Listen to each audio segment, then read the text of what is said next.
Hey everybody, thanks for watching this quick video. Before we start, do subscribe to Kakuchopurei's YouTube page by clicking on the subscribe button and then press the notification button for updates. Now, on with the show. These days, we've been seeing a diverse addition to fighting game rosters. Grand Blue Fantasy Versus features La Diva, a female wrestler who happens to look like someone out of WWE and approved by Vinnie McMahon. And following Valentine's Day weekend, the Weekend of Love, oh yeah, Street Fighter V Champion Edition saw the debut of Street Fighter IV's Big Boss Seth, but in a new, shapely form. Yes, he's still voiced by his SF4 voice actor, but the latter moves and act as a combination of a doll and his former employee, Juri, which can be all sorts of Freudian, if robots actually have genders. So that's two fighting game characters this year featuring cross-gender / non-binary traits, which is pretty cool since it's an interesting approach to brightening up the roster with oddball additions. I'll bet apples to oranges, the animation departments had a ton of fun adding in effeminate touches to these fine wrestlers and pugilists. Is this breaking new ground though? Nope. This is nothing new in the realm of fighting games. In fact, this trend has been around for quite a while within versus titles made by Japanese developers.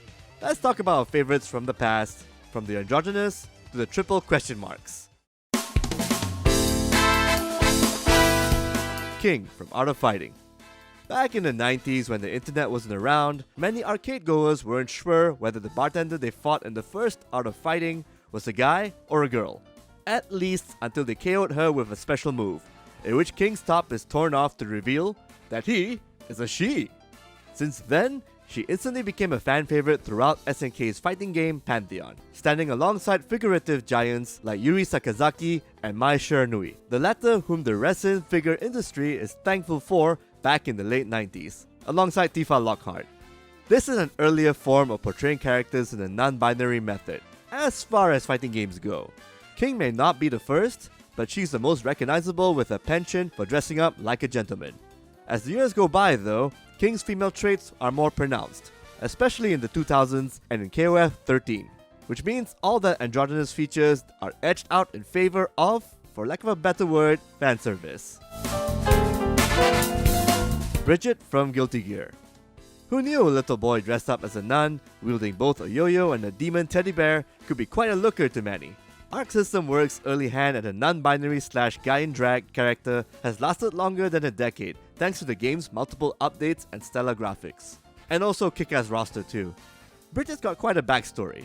He was raised as a girl his whole life because his parents didn't want him sacrificed for some silly backwater England ritual.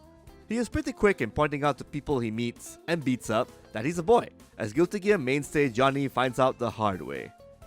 He's one of those fighting game characters who befriends everyone he dukes it out with. Kinda like Street Fighter's Elena, but with a nun outfit and a yo-yo. And a rockin' theme song, which I can't play here because of copyright reasons. But hey, it's pretty awesome, you should go check it out. Leo from Tekken. In the famous fighting game series, known for its very wholesome and touching family relationships, Leo's gender is undetermined. In fact, Bandai Namco and Tekken fans have gone out of their way to refer to the Baji Quan fighter by name instead of he or her. Based on the character's way of speech and mannerisms, to be perfectly frank, it's anybody's guess. I won't be surprised if everyone adopted the they suffix for Leo in the eventual sequel. Regardless, this German's ass kicker has fans because of the character's high-low super fast fighting style. Just don't treat Leo to an octopus sashimi lunch. Poison from the Street Fighter and Final Fight series. Poison. Originally a female, she received the gender swap after numerous people back in the late 80s complained about violence against women in video games. So Capcom then changed her to a he, in a kinda official capacity of sorts. In Capcom of North America, she's a transgender, while in Capcom of Japan, she, quote-unquote, simply tucks her business away in order to look like a girl. She breaks out of her own and decides to become Hugo's promoter in Street Fighter canon, and also find a heckaton of wrestlers to be in her stable in Street Fighter 3's storyline. I'll say this, if only Vince McMahon looked this good, we would have stomached his belligerent way of handling his business a lot easier. Jivatma from the King of Fighters series. Most alternate costumes of characters in fighting games change up their fashion sense, at least in the 3D versions. In Jivatma's case, the boss of KOF Maximum Impact 2, he transforms from a guy to a girl, yet still retains his evil male villain voice. It's a creative choice. This is what happens when you let someone like Falcon make gameplay and roster decisions out of his design and art scope. No huge disrespect to the artist, but ever since he got his creative hands on the KOF series, his main OCs have been a tad fabulous. We actually have a couple more examples of non-binary and alternate gender fighting game characters on our written feature, which is on the kkp.com, so do check it out. And once again, thank you for watching this feature.